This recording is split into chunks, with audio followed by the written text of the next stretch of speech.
Good morning. It is, oh gosh, what day is it? It is Sunday, the 24th of October, and we are 27th of October, and we're back home in Melbourne. So, we're back. How does it feel? Yeah, it's good to be back, I think.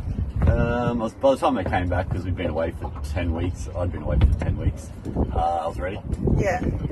Yeah, me too. Definitely, I was definitely ready to come home. I know it wasn't 10 weeks. No, you were 7 weeks, 7 weeks, and I was 10 weeks. So yeah, I was definitely ready to come home. But it's interesting now being home and being able to reflect on the experience and still having people who are watching my videos and they're still sending me questions. So Shane's got a list of questions here on the iPad. We're going to go through some of the questions and then we might just chat along the way. So what's the first one? Poles. Do you need walking poles, or is it for people with dodgy knees and ankles? Yeah. What do you reckon? Most people have walking poles. I would say 80% at least would have walking poles. Yeah. Most people use at least one of them most of the time. So, I mean, it definitely makes it, a percentage better, whether it's 5 or 10% easier. When you're carrying a pack, you can distribute your weight through your arms, not just through your legs. Also helps you when you're going uphill, but you're not sort of bending over. It gives you some purchase, something to go against. So I'm very pro walking poles, although for the last maybe week and a half, 2 weeks, I didn't use the walking poles at all. Yeah. And I didn't use walking poles at all, and I did totally fine. So for me, if someone said, do I need poles, I would say, look, if you've got some and if you like using them, go ahead. But if you haven't used them before and you know no different, maybe you're fine without. Walking poles weren't actually that expensive to purchase when you're there. So even if you get to the Camino and you decide, I actually want walking poles, you can get them quite cheaply. Give them a shot, and if they work, they work, and if they don't, leave them behind. When we left Santiago, Shane did drop off his poles at a place where you could drop off donations for other pilgrims. Is that right? Yeah. So that was a place you can donate your poles to at the end of it. Just because we had a fair few flights to catch for the rest of Europe, I just didn't want to be messing around, having to check luggage in, and you can't take poles on most of the airplanes. So. Yeah. Okay, what is our next question, Shane? Our next question.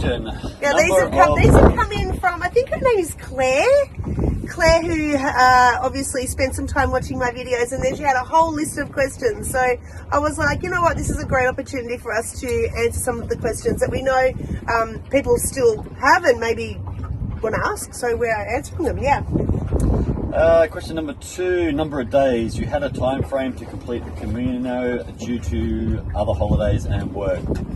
Yes, we did. Time was not a factor. Would you have done shorter days? Yeah, I think if time was not a factor, we certainly would have probably done no more than maybe 25 Ks a day. And upon reflection, there are some days that I do think that we race through, and I think 25 Ks is a good number. And of course, working it out, if your accommodation that you really want to stay at is at 27 Ks, we'll do 27, but if it's at 23, do 23. I think some of our 40 kilometre days were a bit of a blur. Definitely, if I was to go back as a retired person and take all the time in the world, yeah, I'd probably aim for like 25 Ks a day. Yeah, I think 25 Ks a day is good. You get in at a nice time, your body doesn't get too banged up. I do like the challenge of doing 40K days. Yeah. So I think I would potentially still do a couple of 40-day Ks, just to say that you can do it. Yeah. And that one we did across the Meseta, where we had like 17 Ks with only that one stop. Yeah. I think that was an easy day. It wasn't a super hard day. We were glad to get in when we got in. Yeah. But you feel like you've earned it as well. Whereas if it's all sort of shorter days, I think it takes something out of it. Yeah. But it's about level of fitness as well. We did by the end of it do 40 Ks reasonably easy. Yeah. But if you haven't got the fitness there, then obviously you don't be breaking your body down. Yeah. So, you could definitely do it in shorter days. And originally, the schedule that we had was for 35 days, and that was to take us just to Santiago. Then, when our plans changed to go to Finisterre, we wanted to up the ante a little bit extra and do some extra kilometres to get us there that little bit quicker to Santiago. So then we had the 3 days at the end for Finisterre. But in hindsight, we probably still could have taken 36 days and made it all the way to Finisterre quite comfortably. Instead, we did it, I think, in 32 days. I think we did it in 32 days to get to Finisterre. I think it was like 29 days to Santiago. But I mean, we enjoyed it, and I have no real regrets about that. But if I was to do it again, I would probably do that a little bit differently. Yeah, I think you don't want to do too shorter days. Like, we had a couple where we did 10k days, and we were just bored. Like, 'cause we didn't sleep at all any of the days during the day. Correct. So if you get in somewhere and it's 11 o'clock or 12 o'clock, you can only sort of walk around the town for an hour and then everything's shut because they're having siesta. Yeah. And so you're stuck then till 5 or 6 o'clock before everything reopens. Yeah. You don't want to be too short a day either. And can I say as well, since I've gotten back, I think last week we started watching back some of the videos, because the first 10 days to me was such a blur, because it was excitement, it was, all this anxiety, it was, all these preconceived ideas about what it was going to be like, and I was filming and I was putting it up there, which I'm so grateful for, because we've been able to go back and watch them. And just today we watched, I think it was number 11, where we walked from Burgos to Tarabalos, I think it was, but it was only 10 Ks. But we left at 10 o'clock in the morning from Burgos. We got there by, I think it was like 12 o'clock or something, 12:30, 1 o'clock. And in my video, I'm like, we're going to go and explore the town, but it was actually a town where there was nothing even open. We made it to a bakery and we got something from the bakery, and then we went to the pub across the road and had a few drinks, and then we went back to the Elberg and spent our day there. And we spoke to, a few different people. But sometimes getting to a town with only a 10k day and thinking you've got all day to explore, sometimes there's actually nothing to explore. But I guess that's the reality, and that's the nice part of then being able to just sit and chill out for the day, because we lead such busy lives, and sitting down for a few hours doing nothing's quite nice. Yep. No, it was the same with Logrono, even though that was a really big town. We got there way too early. And everything was closed. Everything was closed. Yeah. Because it's a big town, you don't really find other pilgrims. Yeah. They're hard to sort of... Yeah. Yep. Okay, next question, Shane. I like these questions, they're good. Language. Is the basic English in towns big or small? Language. You can get by. We got by. Gestures. You don't need to know that many words. Yeah. Cerveza. Dos cerveza. That means 2 beers, please, in a canyon, which is a big one. So no, we got through totally fine. I don't think there was ever any miscommunication. I think it was quite funny when we went to one of the supermarkets and Shane was asking at the deli for some hot salami, like hot, salami, and when he ate it, it was certainly not hot at all. So, he got salami, but it just wasn't hot. So, if you do have a bit of Spanish, obviously you're going to be able to communicate and being able to talk to the local people was much better. Yeah. Whenever we did have Spanish speakers with us, it was a better experience. Yeah. But if you haven't got any Spanish, it's not going to make much difference. Yeah. So either or. Either or for that one. But we got through quite fine with having very limited Spanish.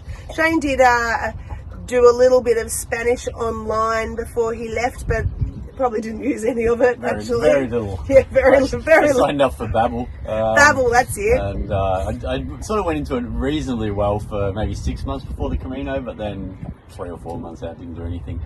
So wasn't useful at all. And we didn't go hungry, we didn't go thirsty, we didn't need hospitals, so we're lucky. Directions whenever we needed exactly. And sometimes when we didn't need them. So in another video that I was just watching, we were walking through somewhere and we've got this older man who's pointing, saying 10 minutes that way, and I'm like, I didn't actually ask for your directions, but thank you so much, because they see, pilgrims walking all the time with backpacks and they just want to be friendly and helpful, and so thanks. Water. There are spots along the way, but how much water per day did you drink? Did you drink electrolytes, drinks, or just water? Yeah, so I started off the journey with the 2-litre water bladder full every day, and I was putting 2 or 3 of the, I think it was Nature's Own tablets in my water bladder, and that was providing me with electrolytes as such, I think, and that was good. Actually, it was magnesium. They were magnesium tablets with some electrolytes, so I found them really quite helpful. Did I notice a difference when I stopped using them because I ran out? No, I don't think I really noticed the difference, but I think that those tablets were really great to get me started for the first 10 or 12 days of the Camino, and after that my body was used to it and was able to power on through. But it was certainly, like, I had no problems at the start with them, so that was great. Water, there is water along the way, and some of the apps will actually tell you where to find water stops. Shane, what about you? Well, you also carried a 600ml bottle inside your bag as well, Yes. as backup, so you're really carrying 2.6 litres, which is 2.5 kilos. That's a fair bit of weight. And most days I actually drank all of that. And now remember, when we went, it was hot. So we started on, the 30th of July. So let's say it was an August hike.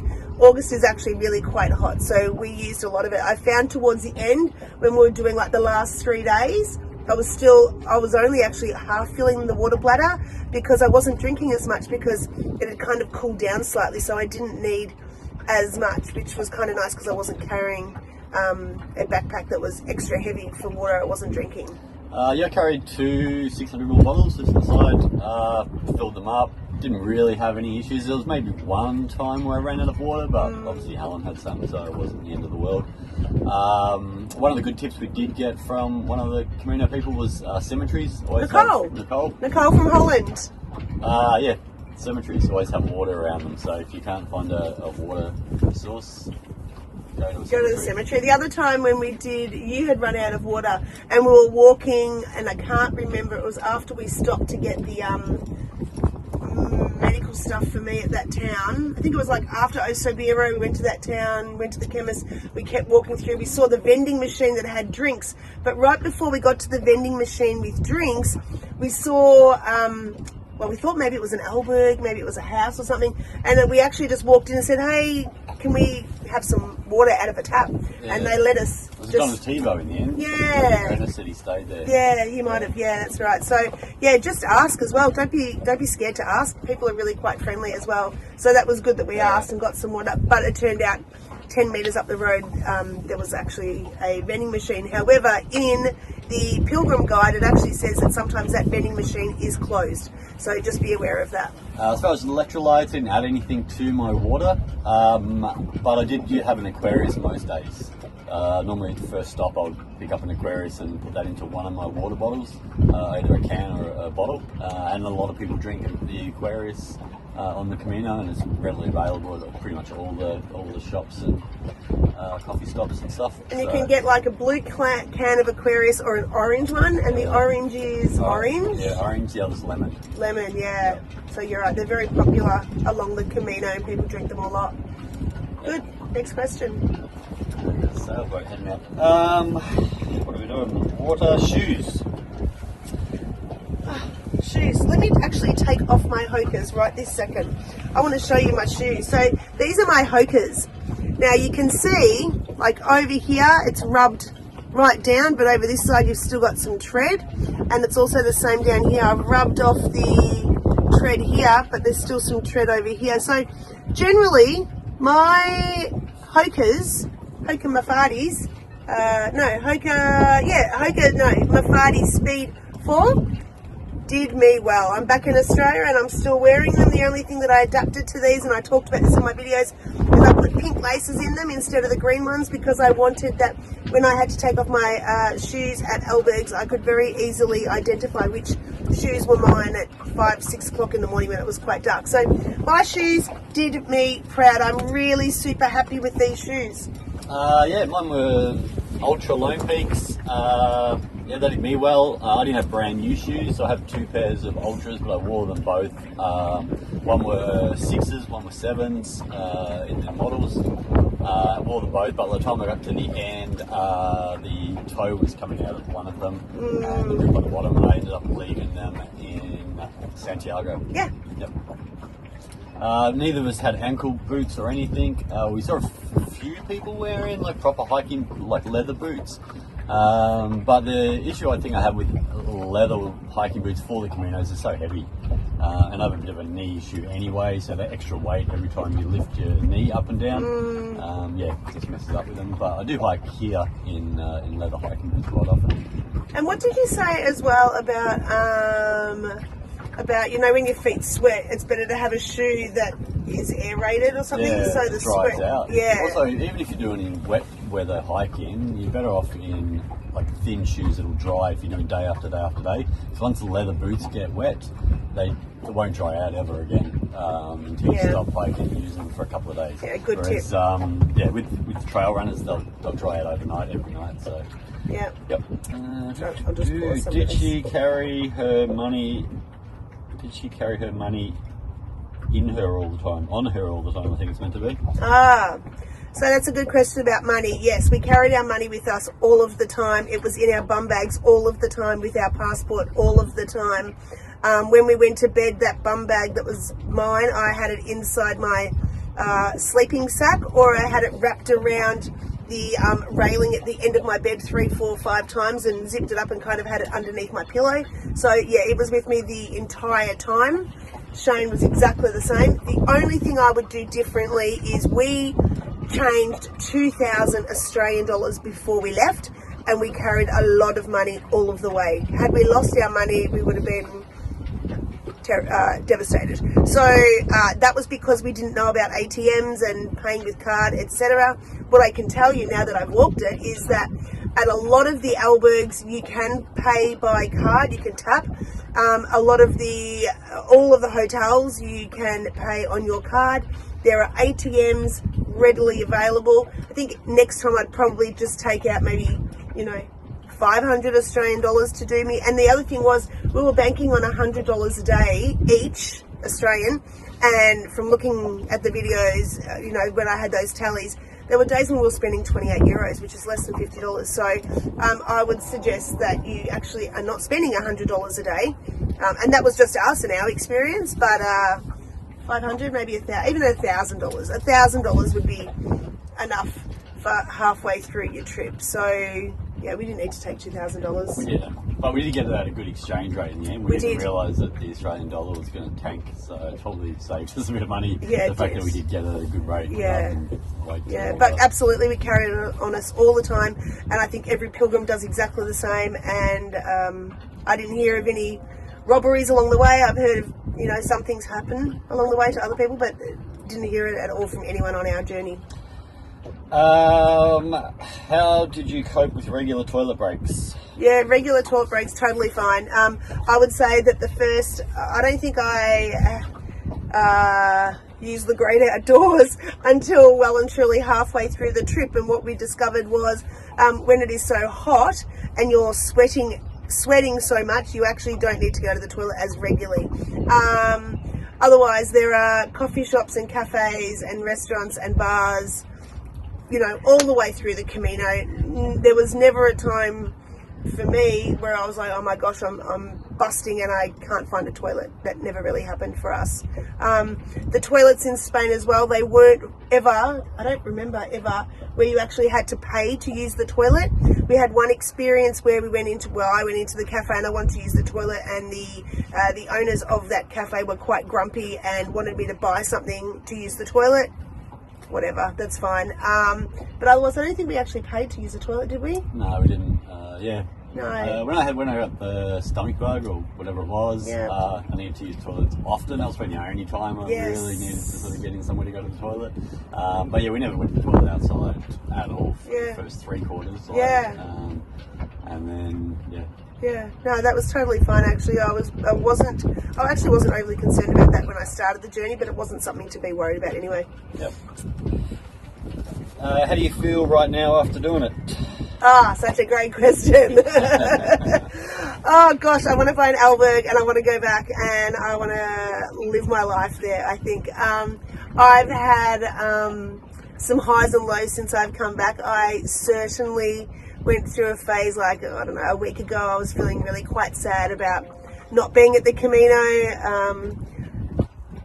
just not being there, I guess. And life was simple. You just took one step at a time, and you just enjoyed the ease of everything.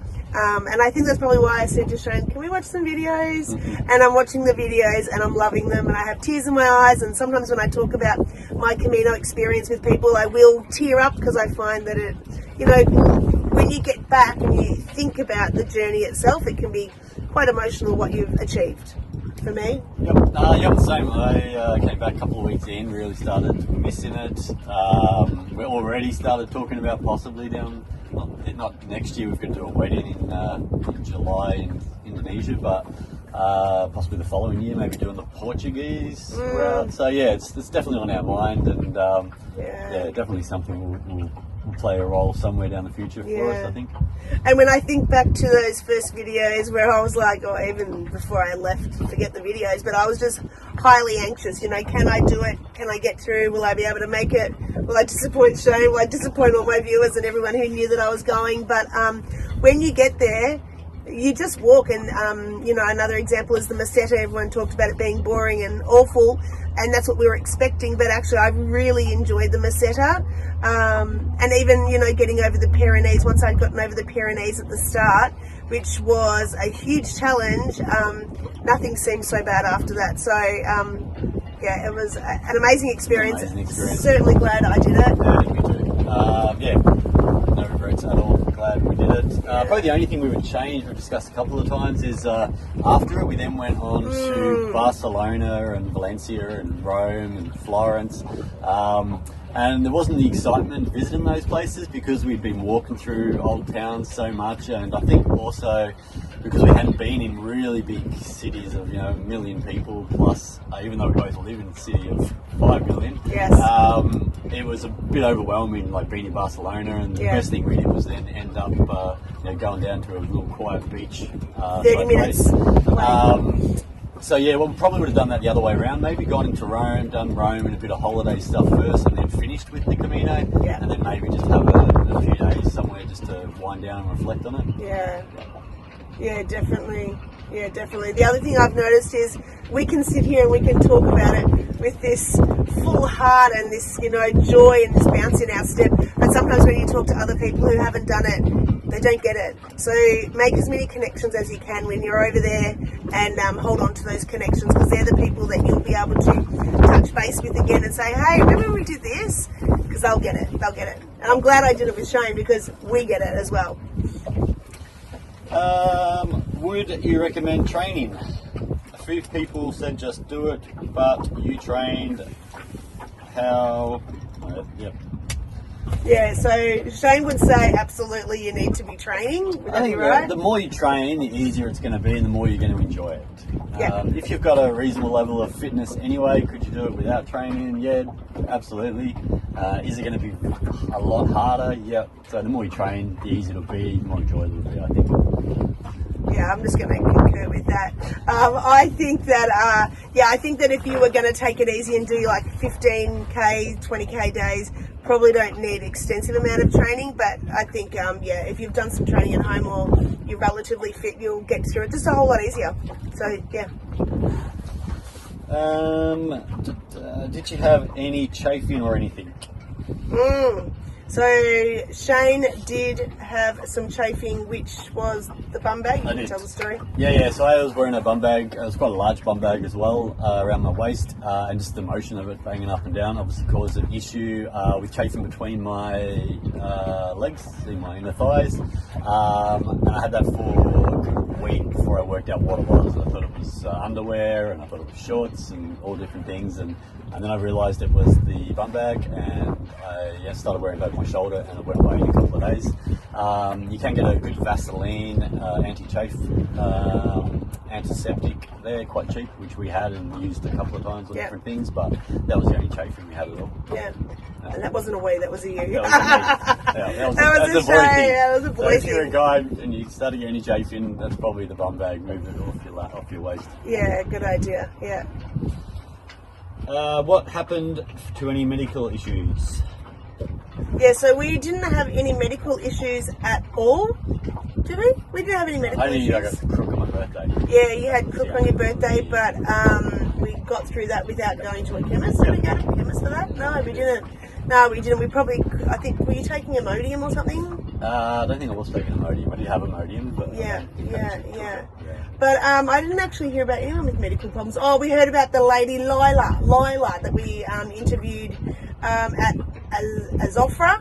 She had huge blisters on the sole of her feet, so she did go to a hospital. She said that she felt that they were quite rude, but you can go back and watch that on my video.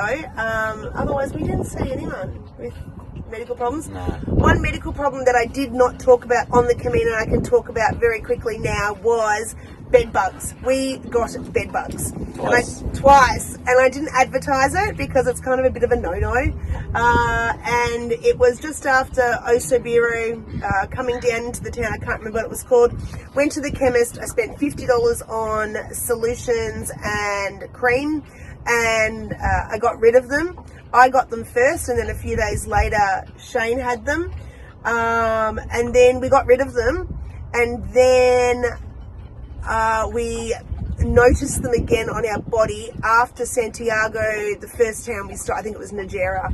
It was after that we noticed them, and Ernest, who we were with, was itching all night long as well. So quite possibly we did get bed bugs twice. I was really quite nervous about it. If you get them, you get them. You actually can't do much about it. As you walk around, you'll see, or once you've had them and you know what the bites look like, you'll see them on lots of people's legs and arms that you would do in the Camino. Like, no one really talks about it when it's there. Helen did ring and tell the previous few places we stayed at that we had them, and let them know so they could do a deep clean and make sure there was no sort of do what we can do. They gave us a few tips on how to get rid of them. Basically, you need to either do a really, really hot wash, something like above 80 degrees, or you need to put them in the freezer for like 4 or 5 days.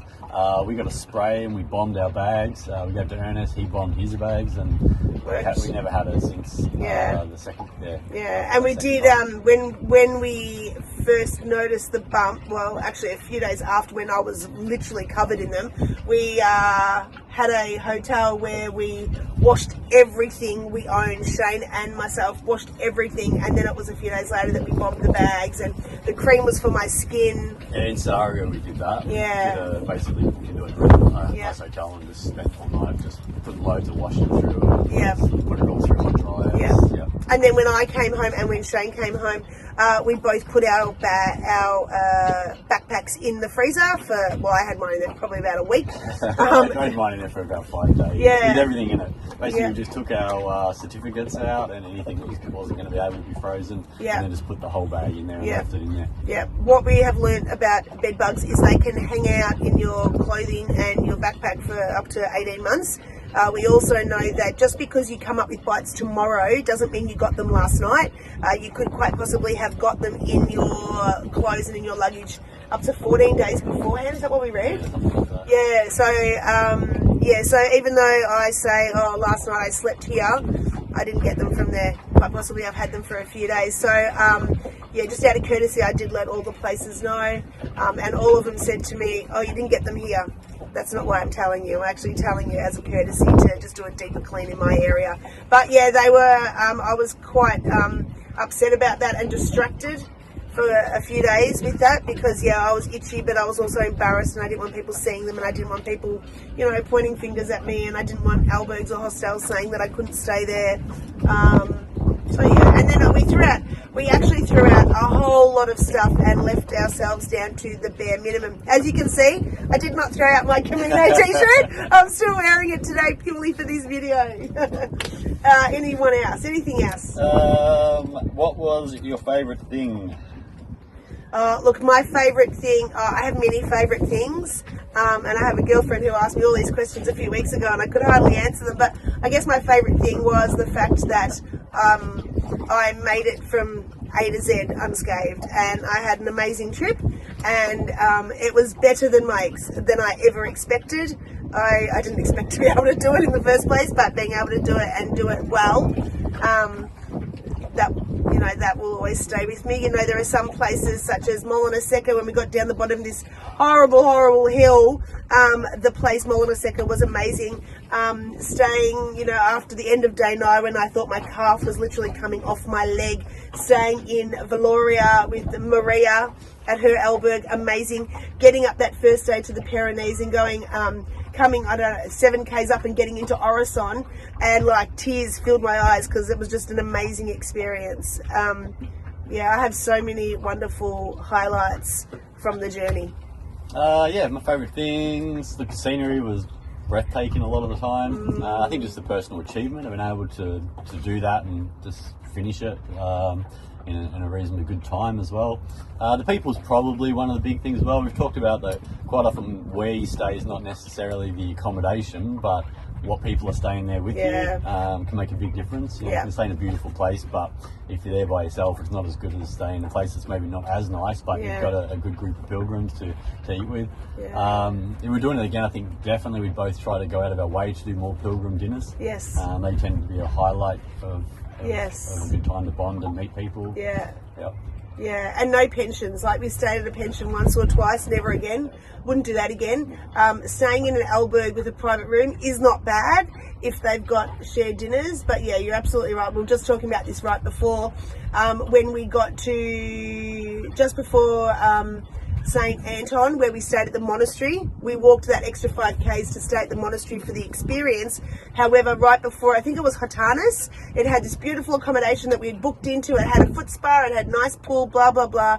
And we met people after that who told us how amazing that accommodation was. We chose to walk the 5Ks extra for the experience of the monastery, and I'm glad we did.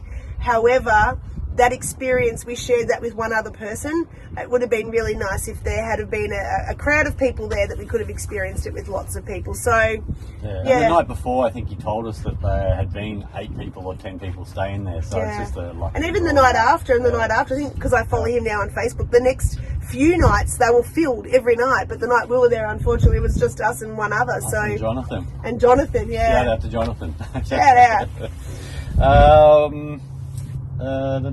Did you eat a lot of carbohydrates each day to maintain energy for the longer walks? Yes, we did eat a lot of carbs every day, and it wasn't intentional. It just happened because they love bread, and their tortillas I discovered, I like to say halfway through, but it wasn't. I had that at the pool, which was like day 8 or something. So we did eat a lot of carbs. Eat a lot of carbs because that's what Spanish eat. But it's different carbs, you were saying. Yeah, they're definitely different to Australia, and I think it's just different to America as well. That here they use high yield wheat, so they have a lot higher gluten and things. There they use a more natural, traditional grains when they make it, so you don't get bloated. You tend to lose weight even without walking in Europe. You feel better on it for sure. That being said, we both did lose weight, just so you all know. We did actually lose weight, and we weighed ourselves at the end at Santiago, and we both lost about 6-7 kilos. I think the danger for me was that I then went on a wonderful holiday where I was just eating and drinking and being merry and very little exercise, so probably didn't come home with... I came home lighter than what I left, but Shane definitely came home lighter. I lost about 7 kilos. So. Yeah. We didn't eat chocolate when we were there or anything like that either. Chocolate and chips and things like that we didn't eat. We had a few chips here and there. We used to love the Jamon Ruffles. Yes, the Jamon Ruffles. But I mean, like at night when we had a dinner, we were full and satisfied, and we went to bed. And there was never like cups like back here at home. We'll have a cup of tea with a biscuit or a cup of tea with some chips or something. There was none of that. So you really are not eating all the extra stuff when you're on the Camino, I don't think. But we did intake a lot more beer than we normally would. We did intake a lot more beer than we normally would, absolutely, yeah.